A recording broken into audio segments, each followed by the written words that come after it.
السلام عليكم ورحمة الله تعالى وبركاته. أنا وقال يافك دكسية الصبرات وحن هالكن كسلامنا مامك دكسية الصبرات مدن سعد حسن بدر وحكلا سلام يا قدوميها قبيلة ناشنال لابراري قدومية مصطفى دمان معلمين تارديدا وحن يكون سلامنا. السلام عليكم ورحمة الله تعالى وبركاته. maanta iyo safar wacan waxaa halkan kala kulmi doontaan barnaamij xiiso badan oo ini daadihin doonaan Sumeeye Cabdikariim Ismaaciil oo garabkayga fadhida iyo Malkhayr Cabdilaahi Jaamac oo iyadna garabkayga fadhida.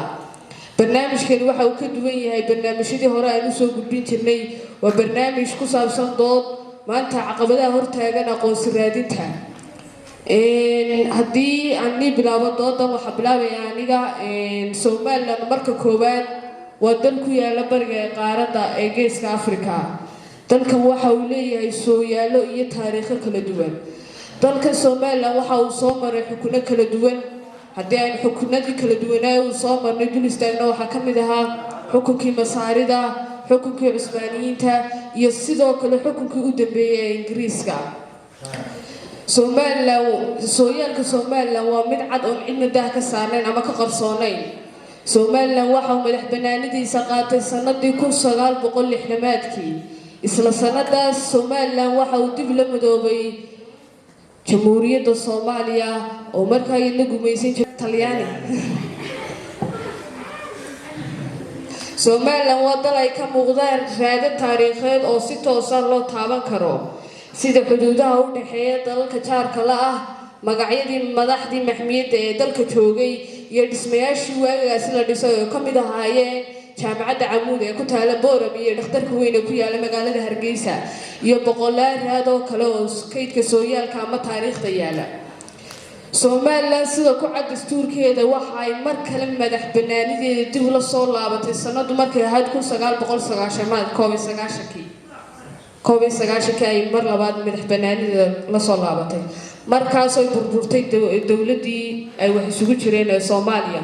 maalinka wixii ka dambeeyay Soomaaliland waxay jeexatay dariiq ayadu jeexatay oo ka fikirtay si uu la soo noqon lahayd aqoonsigeedii ka haadaamay 1960-maadkii.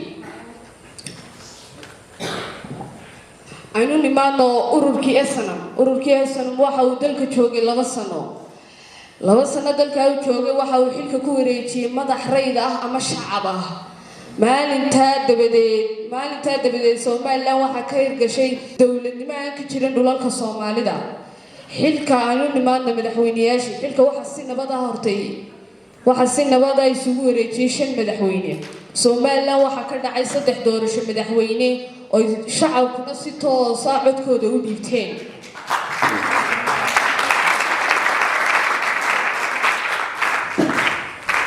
taasna waxay keentay horumar iyo guulo fara badan oo la taaban karo oo indhaha dunida ka qarsoonay.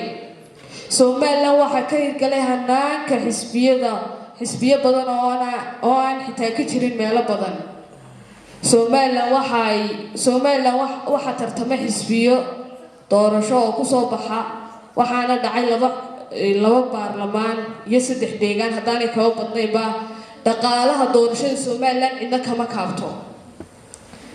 Soomaaliland waxa ka hirgalay hanaanka dawladeed oo ku dhisan isu tanaasul iyo kala dambeyn iyo nabad iyo dastuurka oo soo raaca.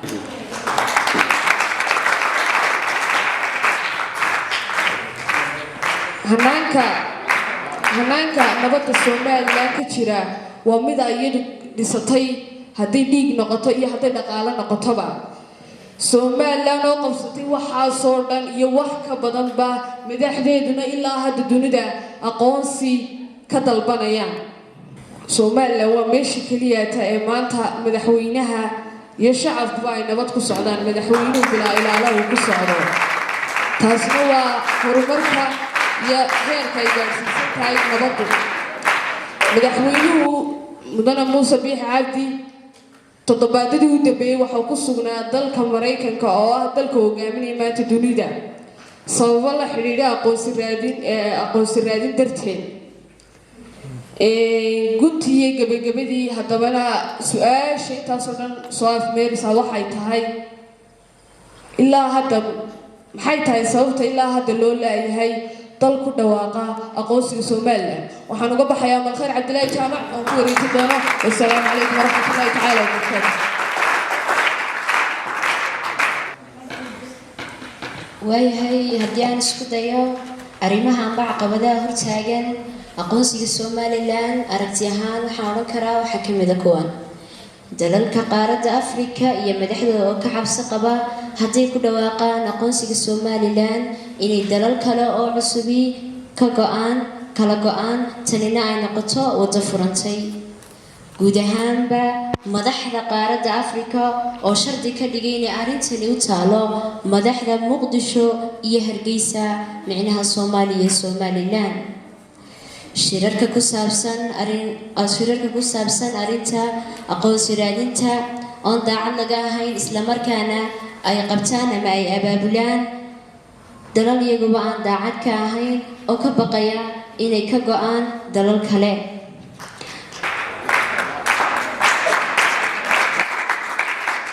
madaxda inta badan shirarka aqoonsi raadinta tagta oo aan xog badan ka haynin isla markaana ku haftay arinta ay ka doodayaan Muqdisho iyo Hargeysa Soomaaliya iyo Somaliland oo aan 50 sanadood wali si toos isku wajahin caqabado yaryar oo dhanka gudaha sida kala aragti duwanaanshaha gobolada qaar ka jirta cabashooyin saami qaybsiga xilalka dawladda dhanka xisbiyada oo aad ilaa hadda moodo inay dhanka raran yihiin isla markaana aanay daaweynin boogtida islahaa ha daaweeyaan dhammaan arrimahan waa kuwo hortaagan aqoonsiga la doonayo haddaba sidee baynu ku xalin karnaa bay idila tahay waxaan uga baxayaa Sumaya Cabdikariim Ismaaciil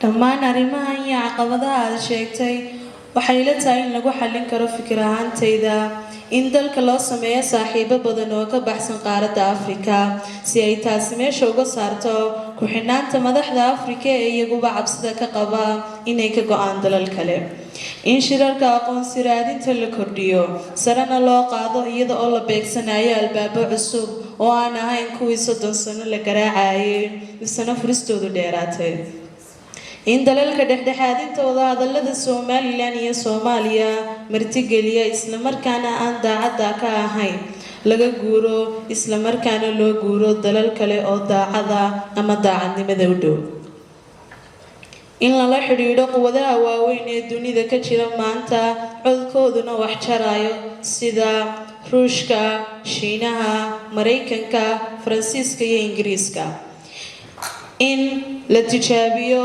sanadahan dhow in Muqdisho iyo Hargeysa ay si toos ah isu waajahaan iyagoo aan ka wada hadlahayn nabad dhaqaale qaybsi hawo iyo dana kale balse ka wada hadlaya oo keliyata arrimaha kala bixida labada dal ee markii hore wax isku darsaday